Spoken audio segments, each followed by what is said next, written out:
Tenemos un audio para nuestra audiencia de un representante de AMIA. Así es. Un rabino, el doctor Fischel Schlagen, que él se va a referir principalmente a las actividades culturales de AMIA, en su mayoría gratuitas, Claro. que se dictan online. Él es el director del Departamento de Cultura de AMIA y él es, la autoridad máxima en ese departamento que regula todo lo que se dicta desde AMIA, que son cursos online, algunos gratuitos, otros son pagos, jornadas, conferencias, talleres. AMIA, aclaremos, es la Asociación Mutual Israelita Argentina. Sí. Y le agradecemos También a la licenciada Janet Corín, que ella es la responsable del área del área de los cursos del Departamento de Cultura de AMIA. Los dejamos entonces porque el tiempo apremia. Bueno, le agradecemos a AMIA también. Schlagen. Pasamos entonces al reportaje con el rabino Fischel Schlagen. Adelante entonces.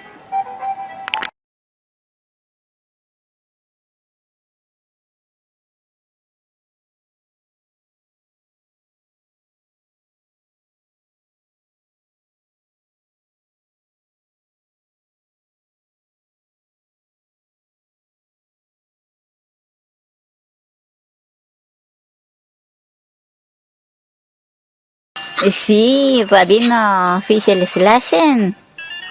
¿Él habla? ¿Cómo le va? Buenas tardes, rabino.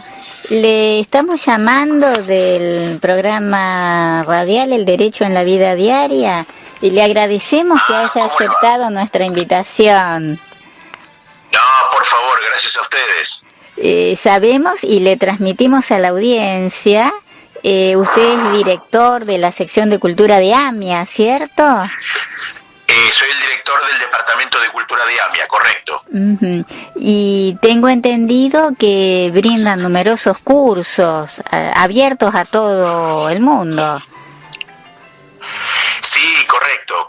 Nosotros desde el Departamento de Cultura de AMIA lo que hacemos es gestionar unas aproximadamente en tiempos normales y no de pandemia. Ahora vamos a pasar a lo que es la reprogramación en tiempos de pandemia, pero en tiempos normales estamos gestionando aproximadamente 100 espectáculos por año, entre 100 y 120 espectáculos por año, más aproximadamente unos 150 o 170 cursos y conferencias anuales. Y ahora, en época de pandemia, lo que hicimos fue reconvertir todo lo que era de necesaria presencialidad a nuestro formato virtual. Ya teníamos cursos y conferencias virtuales, lo que hicimos ahora fue directamente, aún también los presenciales, pasarlos a formato virtual, y obviamente tanto los espectáculos como los cursos son abiertos absolutamente a toda la sociedad. No hace falta ser socio de AMIA, no hace falta ser judío, lo único que hace falta es tener el interés y anotarse mediante nuestra web, que es cultura.amia.org.ar. Simplemente uno se anota, hay actividades que son absolutamente gratuitas, como todas las conferencias, y algunas otras que tienen un mínimo de arancelamiento, que es un bono contribución que nos ayuda a seguir manteniendo el nivel y la cantidad de actividades. Estamos hablando de 200, 300 pesos por un curso de, por ejemplo, 6 clases de coaching, o tenemos cursos de escritura creativa, tenemos cursos de toma de decisiones, cursos de ópera y literatura, cursos de apreciación musical, como dije, cursos de coaching, cursos de liderazgo y negociación. Es decir, hay una oferta muy variada y muy amplia, muy heterogénea para todos los gustos, y por supuesto conferencias sobre filosofía política, conferencias sobre actualidad, como por ejemplo ahora el 26 de mayo va a haber una conferencia sobre emergencia sanitaria y bioética, ¿no es cierto? Los aspectos Claro, son los aspectos bioéticos que hay que tener en cuenta para, Dios quiera que no pase, claro. Pero en caso de haber un pico, lo que se llama un triage, que es una situación de emergencia, donde hay un pico de casos que saturan el sistema sanitario y los recursos vitales no son suficientes para todos, bueno, ¿cuáles son los principios éticos que se aplican para determinar a quién se le asigna, en qué momento y por qué determinado recurso vital y a otro no? ¿Y qué pasa con a quien no se le asigne para no ser abandonado? Es decir, mantener los principios éticos fundamentales, humanitarios, en estas situaciones. Hay cursos, por ejemplo, de cine. Tenemos un ciclo de cine virtual, somos los únicos que tenemos un ciclo de cine virtual en donde la persona que se anota, eso es absolutamente gratuito, se le manda la clave para poder ver películas que no son del circuito comercial y son películas, como se le llama muchas veces, de culto, ¿no es cierto? Sí, sí. O sea claro. Que es un verdadero altruismo, no tengo otra palabra para graficarlo, es un verdadero servicio. Sí. Casi un sacerdocio. Sí. Y yo sé que usted es especialista en ética, además. Correcto, sí. Yo me especialicé en bioética. De hecho, ese curso sobre emergencia sanitaria y bioética lo doy yo mismo, claro, tal cual. Claro, y ha sido hasta reconocido por el Senado de la Nación con la mención máxima. Sí. También. Gracias a Dios. Tuve el honor de haber sido reconocido con la máxima distinción que otorga nuestro Senado Nacional, que es la mención de honor Domingo Faustino Sarmiento, a los aportes académicos, en este caso aportes académicos en bioética, por sobre todo, digamos, si bien a través de mi carrera profesional como profesor e investigador universitario, por sobre todo en la discusión, el debate nacional que se dio por el proyecto de ley para legalizar el aborto a demanda, en donde yo representé la bioética judía, que obviamente está totalmente en contra de legalizar el aborto a demanda, claro. Y lo han reconocido como el primer maestro, le han dado el premio de Sarmiento, como un maestro, con toda la acepción que significa. Sí, claro, para mí, sinceramente, como yo le dije a las senadoras que me propusieron para esta importante mención, para mí es un punto de inflexión en mi carrera, al igual, esto fue en el 2018, al igual que en el 2019, también la legislatura porteña me declaró personalidad destacada de la Ciudad Autónoma de Buenos Aires en el ámbito de la cultura, y por supuesto a los diputados que llevaron a cabo esta iniciativa, por supuesto les en esta oportunidad también aprovecho para agradecerles muchísimo por esta iniciativa, porque es como yo una vez dije en otra radio, ser declarado personalidad destacada en el ámbito de la cultura por la Ciudad de Buenos Aires, que es la tercera ciudad en oferta cultural del mundo, luego de New York y de Londres, no es poco. Y yo aprecio su humildad, porque usted está olvidando decir, está hablando todo a nivel nacional, ¿no? Pero se olvida sus méritos reconocidos internacionalmente, mundialmente, porque... yo sé a lo que se refiere, imagino a lo que se está refiriendo, sí. Sí, lo digo yo, porque él es humilde, no lo va a decir. El Papa Francisco lo nombró como titular de la Pontificia Academia para la Vida, ¿no? Sí, correcto, eso fue la verdad que una sorpresa inmensa, en responsabilidad primero y por supuesto en gratitud también, que el Papa Francisco me nombró. Yo soy el primer rabino en ser nombrado miembro titular de la Academia Pontificia para la Vida, que es básicamente la Academia de Ciencias Bioéticas del Vaticano, que pertenece a la Academia de Ciencias directamente del Vaticano, en donde en donde somos 45 destacadas personalidades en bioética de todo el mundo y compartimos sitiales con premios Nobel en medicina, en fisiología. La verdad que es todo un honor estar allí Y bueno, todos los años tenemos asambleas allí en el Vaticano para presentar los trabajos y por supuesto para saludarlo a Francisco, obviamente. Una selección mundial de 45 personas no puede dejarse de lado. Es algo... No, seguro. No, para mí la verdad que... y esto fue muy sorpresivo porque yo recibí el llamado del Monseñor Alberto Bochatey, el obispo auxiliar de La Plata, quien fue en su momento también director del Instituto Bioético de la UCA, y me dijo: Ramiro, ¿usted no vio la prensa? Yo, mire, justo yo estaba en el despacho haciendo algunos trámites, burocracia, qué sé yo, en mi oficina. Me dice: ¿por qué no entra a la página de la prensa vaticana? Bueno, y ahí me di cuenta. No, fue la verdad que tan sorpresivo como grato, y por supuesto significando una responsabilidad inmensa, ¿no es cierto? Sí, una responsabilidad a la que usted responde, como dice la palabra, en todo el sentido. Nosotros lo quisimos traer a nuestro programa, el derecho en la vida diaria, porque pensamos que el derecho es todo.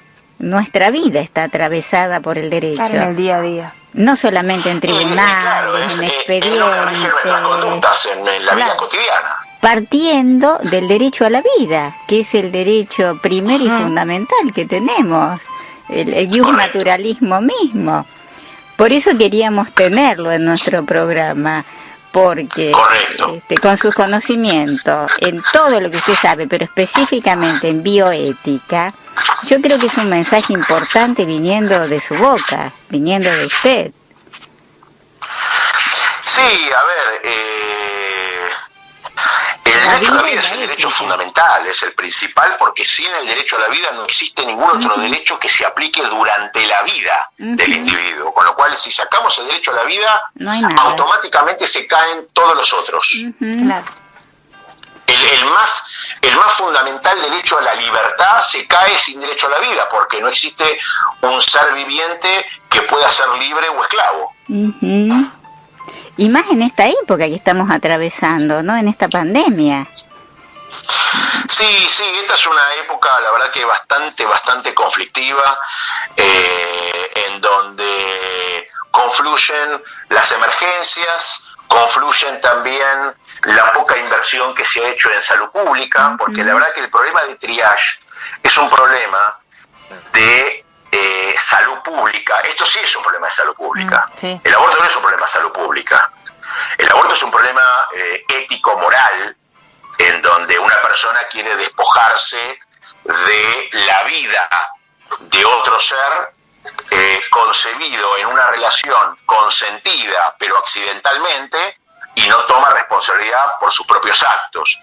Eso no es un problema de salud pública, es un problema axiológico, ético, moral.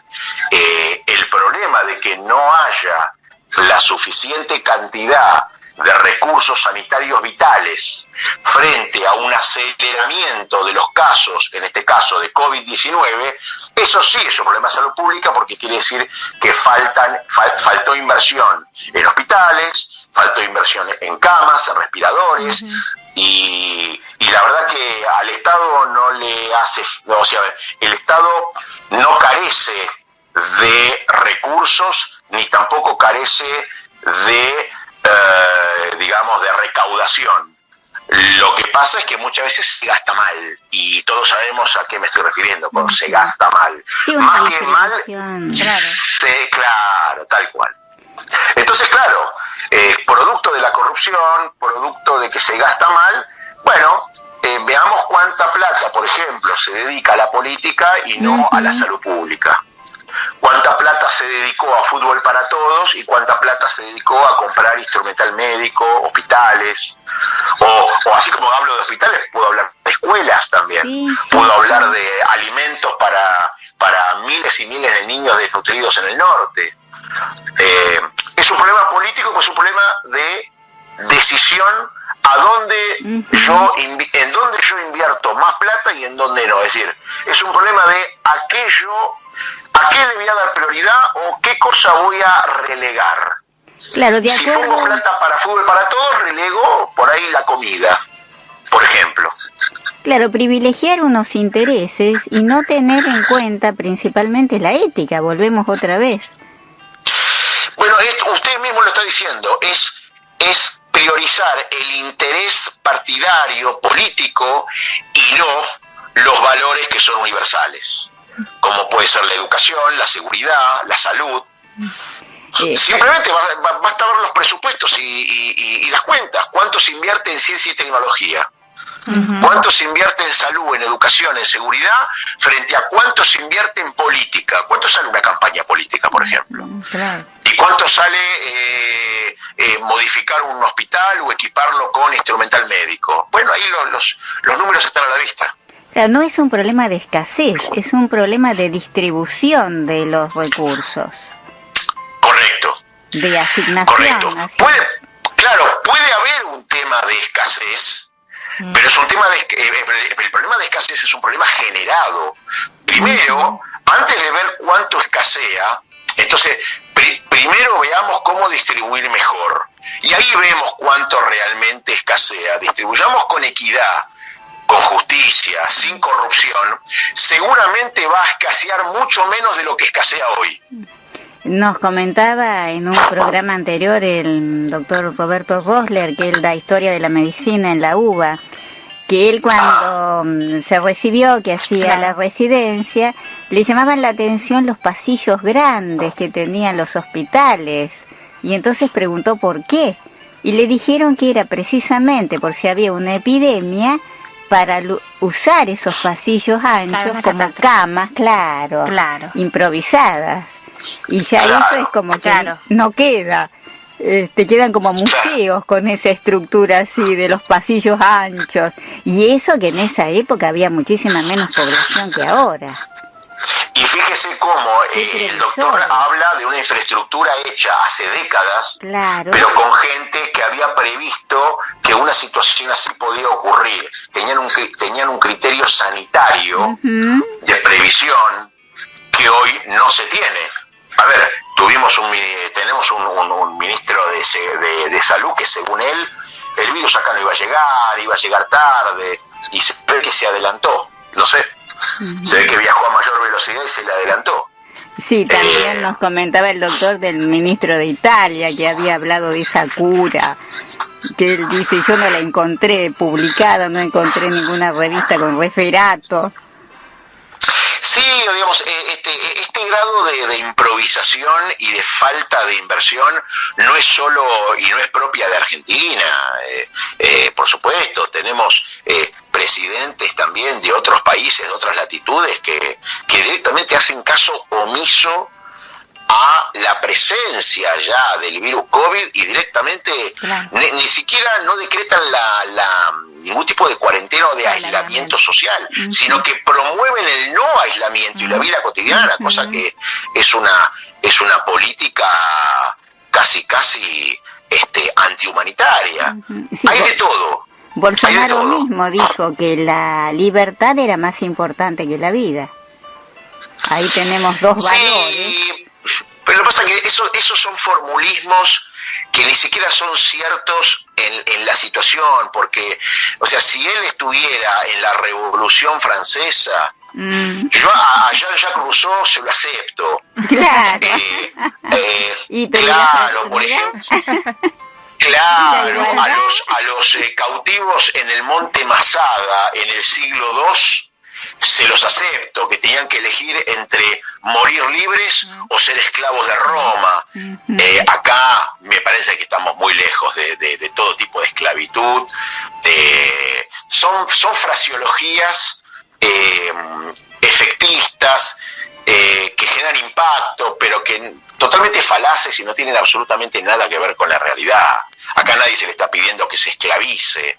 Se está pidiendo tener un aislamiento social que de a poco se va a ir flexibilizando, pero conforme a las pautas sanitarias lo dejen. Pero insisto, esto es porque el sistema sanitario, si bien es imposible, obviamente, generar un sistema sanitario para que contemple miles y miles y miles de casos en una pandemia, es posible sí tomar medidas más rápido y tomar medidas preventivas desde hace ya décadas y tener un sistema de salud público mucho mejor del que teníamos para evitar, ¿no es cierto?, todas las incomodidades que tenemos que vivir hoy. Por lo menos estaríamos viviendo con menor incomodidad.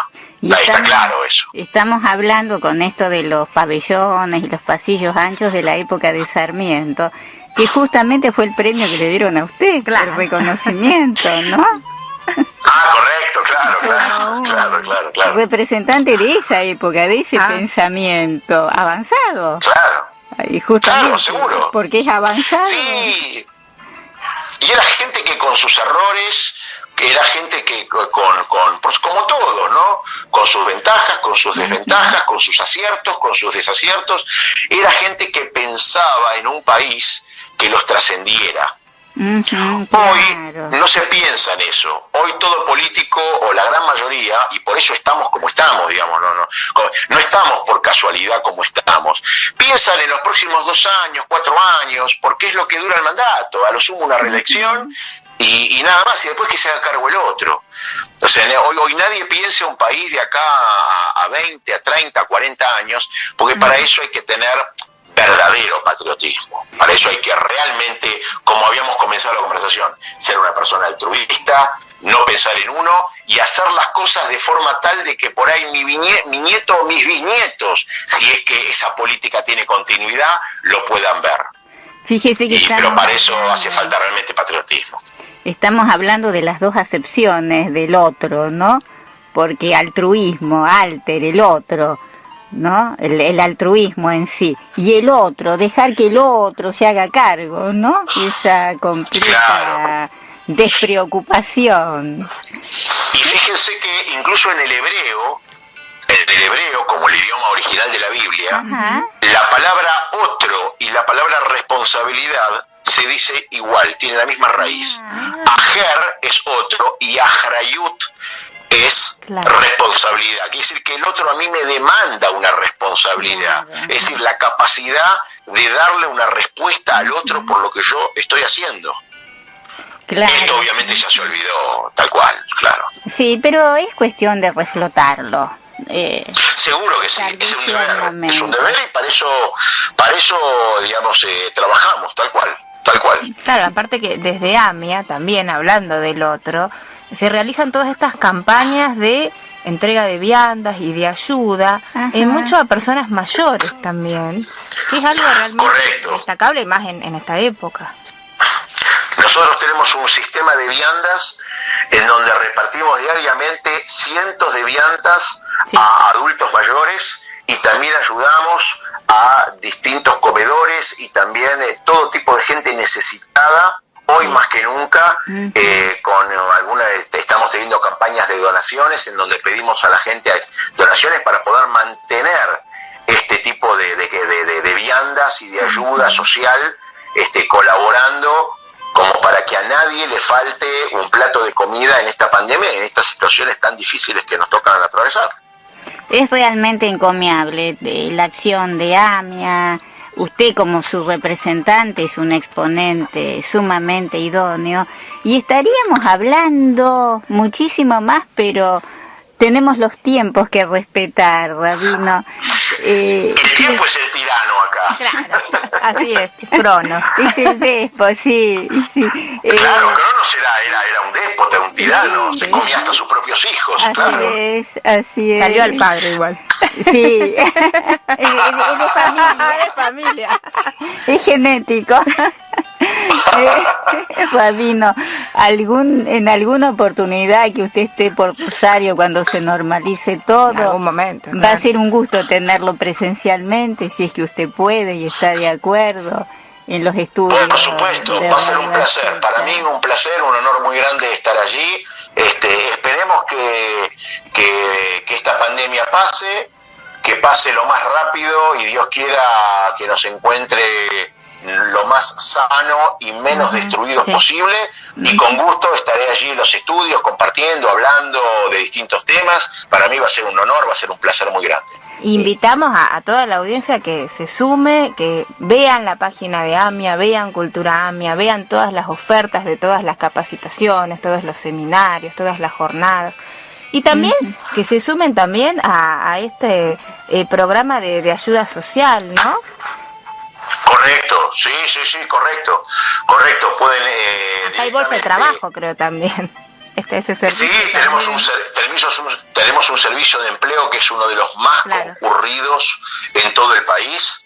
Que ingresen a la página de cultura.amia.org.ar.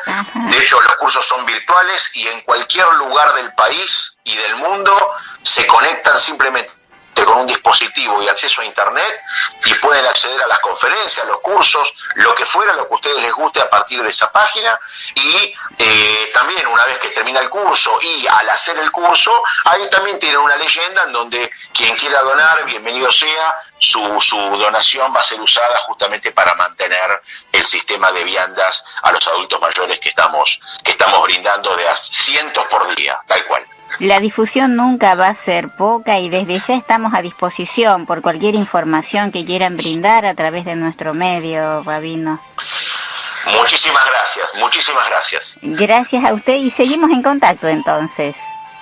Cómo no, les mando un abrazo muy grande y un saludo a toda la audiencia. Hasta luego entonces. Muchas gracias, Rabino. Gracias. Le agradecemos entonces muchísimo al Rabino Fischel Slagen, doctor en filosofía, director del Departamento de Cultura de la AMIA, a la licenciada Jeanette Corín. Ella es licenciada en Arte y Letras, también de la UBA, es la coordinadora del Departamento de los Cursos, que fue quien nos hizo el enlace con el Rabino y permitió, ¿no?, que pudiéramos hacer este reportaje, así que a ella también le agradecemos muchísimo. Y también a AMIA, Argentina, que nos permite, ¿no?, poder acceder a toda esta información y transmitirla a nuestra audiencia, a todos los cursos y capacitaciones que ellos brindan. Como dijo el Rabino, también tienen bolsa de trabajo, tienen el programa de donación, de ayuda solidaria, donde uno puede ingresar, donar. No tiene por qué donar por mes, puede donar una sola vez, puede donar periódicamente. Así que muchísimas gracias a todos ellos.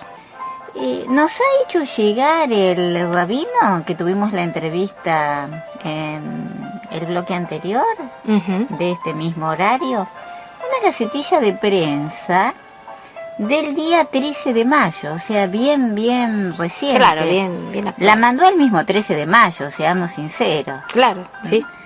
Donde da cuenta que las religiones monoteístas de Argentina se reunieron para elaborar un documento ante esta pandemia de COVID-19. Son los máximos referentes de las grandes religiones monoteístas de Argentina, que en este documento unificaron criterios, fundamentos y acciones a tomar frente a este triage, como le dice él, esta crisis en la pandemia COVID-19. Son representantes fundamentalmente de bioética, del judaísmo, del cristianismo, del islam y también de los mormones. Por la UCA, que es la Universidad Católica Argentina, o sea, por el catolicismo, sí, estuvo representado el presbítero, el licenciado Rubén Revelo, que integra el Instituto de Bioética. Por el judaísmo, el rabino que estuvo con nosotros, el doctor Fischel Slagen. Por el islam, el imán, que ese es el cargo que tienen allá, Marwan Sarwar Gil. Por las iglesias evangélicas, el presbítero licenciado Gabriel Ballerini. Y por los mormones, el elder Magíster Benjamín de Hoyos Estrada. Se han puesto de acuerdo en algunos puntos. Sí. En 5 principios que ellos rescatan en su calidad de especialistas de bioética,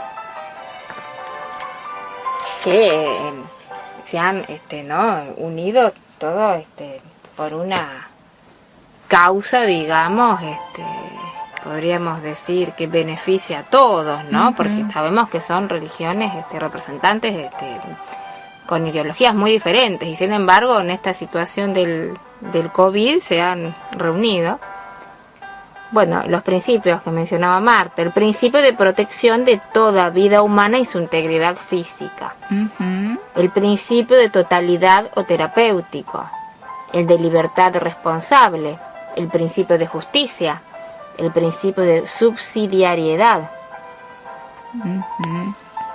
5 principios en los que ellos se han basado, y de los que se derivan otros que no son menos importantes, como la igualdad de trato, los tiempos de espera, de distribución y de asignación apropiada de recursos, el no abandono, una comunicación eficaz y clara entre el profesional y el paciente, y otras cuestiones que hacen en general a la optimización de todo el proceso, para evitar la degradación en la calidad de atención, y teniendo en cuenta fundamentalmente la seguridad física y moral de la persona. Por ejemplo, ¿qué dicen del derecho básico de toda persona en cuanto al respeto y la protección de su vida y de su integridad física? Porque habíamos dicho que sin vida no hay derecho.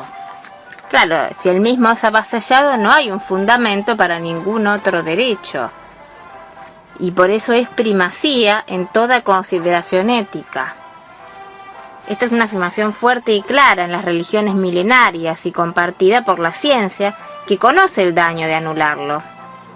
Los experimentos médicos ocurridos durante la Segunda Guerra Mundial, sumados a otros en décadas posteriores, durante los 60 y los 70, generaron, a pedido de los mismos científicos, documentos de bioética fundamentales, como el Código de Nuremberg, por ejemplo, el Código de Helsinki, el Informe Belmont, que buscan regular la actividad médica y de investigación.